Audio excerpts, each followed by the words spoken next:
Welcome everyone to my channel. If you've been here before, please sit down. We are going to talk about Dark Water by Sharon Sala. Now, if I remember correctly, she's also the author. No, she's not. I didn't remember correctly. No, she also wrote underneath the pseudonym of Dina McCall, which, if you remember, we did read a Dina McCall called Jackson Rule, which is what this book actually reminds me of. So it makes sense, you know? Makes sense. Anyways, the water is dark and cold. 2 decades ago, Sarah Jane Whitman's father disappeared with an embezzled fortune from his local bank, an act of betrayal that subjected his wife and daughter to a vicious scandal. Now a body has been pulled from its watery tomb, a body that is identified as Frank Whitman's. This grim discovery proves Sarah's father was innocent, and that the real thief got away with murder.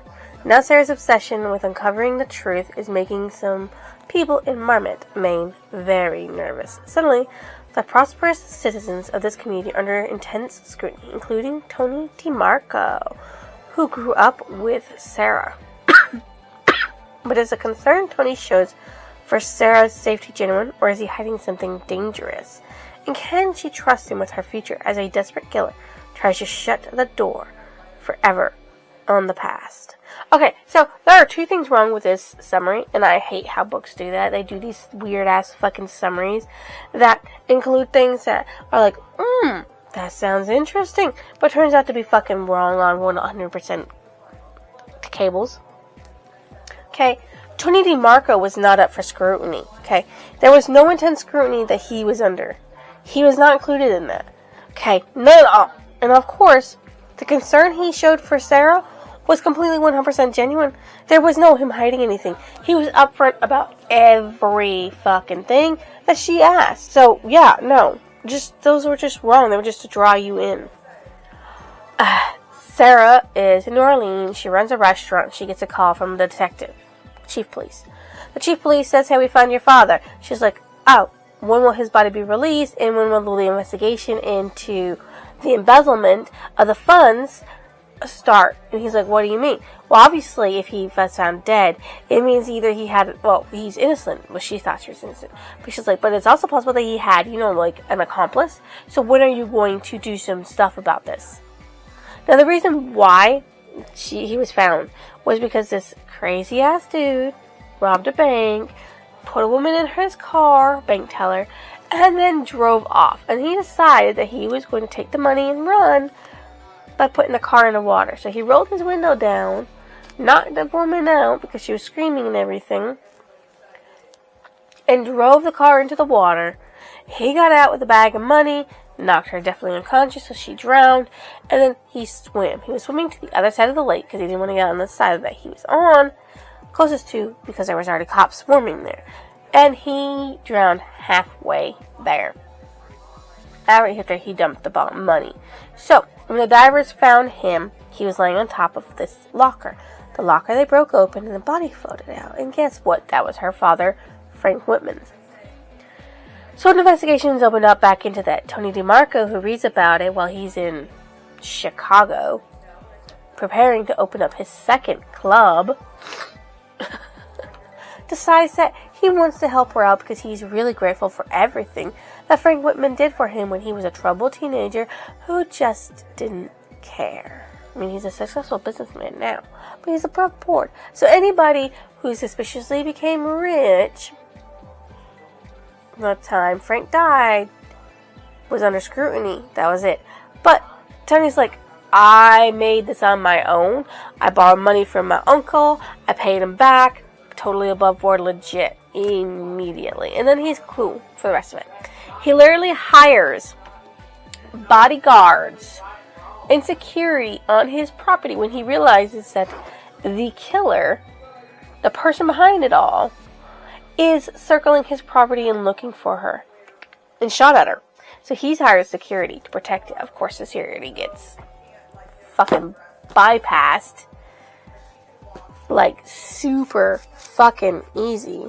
there are some things that are hinted throughout the whole thing, like 2 days after Frank Whitman disappeared, another guy died who worked at the bank, and, yeah, so, basically, this is a whole hunt to find out what happened. He also hired a private detective to look into it, private investigator of his own to look into things, and he actually found some connectional leads. Alright, so, what else can I say about this? What else can I say? Oh yeah, Sarah and Tony have an intimate attraction, and they're 6 years apart, so it's not actually that creepy, really. She was 10 when you last saw her, but now she's not, so, there's that hubby stuff going on there. So, not a lot really happens. It's just a lot of her paying out at once, being hunted and stalked in his home after 2 of the bodyguards get, knocked out. Well, how they got knocked out, they got sedated by some stuff they ingested. Now, where did they ingest it? They ingested it at a party. Now, this party was for those who are sympathetic towards Sarah. The host is actually the one who was trying to get rid of Sarah to begin with, because she wanted it to go away completely and utterly. And it's just, like, really crazy to me. So, her, the person, Mariah Blake, she's the killer, one half of the killers, okay? So, there was two halves of the killers, and one of them is Mariah Blake, who's still very much alive, but her lover, who was the second person who died that worked at the bank, is Sonny Romfield. Okay, so, Sonny Romfield and her robbed the bank. Frank found out. So you know what Frank did? He tried to tell. He got killed, put in a locker, thrown into the lake. They got away with it, right? But then, 2 days later, Sonny died, and she was left with all this money and no lover, so she just sat there and waited in her home for shit to happen. Making friends with people. She literally stole a freaking hunting rifle from her friend, Tiny, husband, Charles. So, she was threatening and everything like that, and, she actually almost drowned Sarah at the very end when they thought they caught the bad guy. And they realized they didn't, because the private investigator came back and he said, hey, look, these 2 were sitting at the lodge every Wednesday at 1. Now, here's the thing. This book calendar that was given to me that was supposed to be Frank's is actually not Frank's. It is Sonny's, because 2 discs were cleared out and the calendars were switched up. The money was sitting there in her fucking attic. She never spent a dime of the millions of dollars that she stole. All in her attic. So, yeah.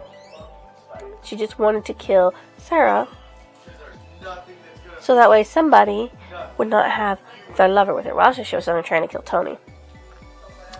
So basically, Tony and Sarah, fell in love. They had some sex. Stuff that happens normally. Tony went out to the shed to get something, and he was knocked in the head, and then he was almost shot at point blank. And when Mariah realized that the jig was up because police officers were out of place, she literally went into the lake and hid in the lake, waiting for Sarah to get up to the dock, and just pulled Sarah into the water and tried to drown her. But Sarah knocked off her mask, so they're waiting for her to come out. And that's when she tries to go after Tony. But Sarah kills her to save Tony's life. So, yeah. Also, her aunt, Sarah's aunt, is a very wonderful tribal voodoo woman who was, talking about things and made a lot of accurate guesses like a lot of accurate guesses about things. Tony ends up moving to New Orleans, opening up his third one, and Sarah ends up pregnant at the end of it. But it was really nice to seeing how the killer was processing things and doing things and thinking. But yeah, like I said, it reminded me a little bit of Jackson Rule. No real paranormal or anything going on in it, but it was okay. So, my favorite character was Tony, actually, because he was slick and he was smooth. His nickname was actually Slick, too, by the way.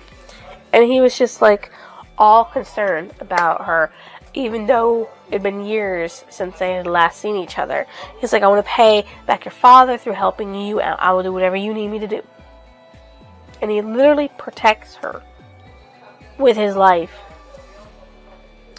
My most disliked character is Mariah Blake, because obviously living alone without the guy that she loved for several years drove her a little cuckoo in the head, especially since she didn't spend none of the money that they stole. What stood out as memorable? That right there.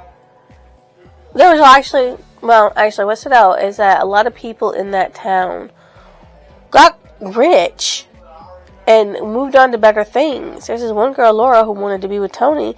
She got rich because she was one of those people who went, hi, how much do you want to pay to have me? Type of people. Really? Nutty.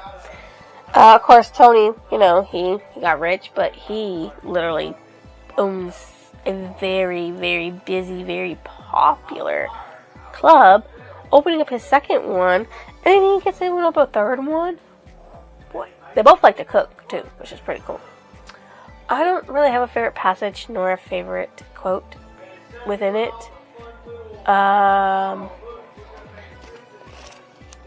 Yeah, I don't really have one. Yeah, I don't have anything. There's nothing worth it in here. What I thought about the end of the book? I am so happy that it's a happily ever after. Like, why wouldn't I be?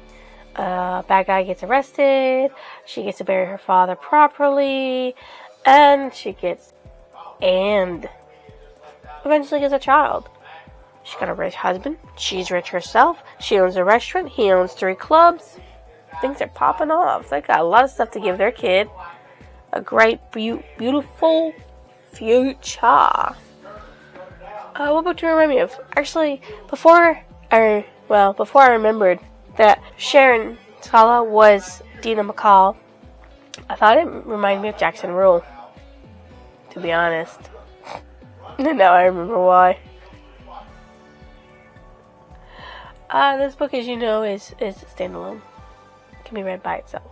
There's no reason to worry about reading it. I give it a 3.5 because it was a nice little mystery. It was a cozy little mystery, and it was interesting. I'll give it its due. I will give it its due. I guess that's it. So, if you guys think I deserve a like, comment, and your lovely subscription, why don't you go ahead and drop it down below. I will see you next illusion.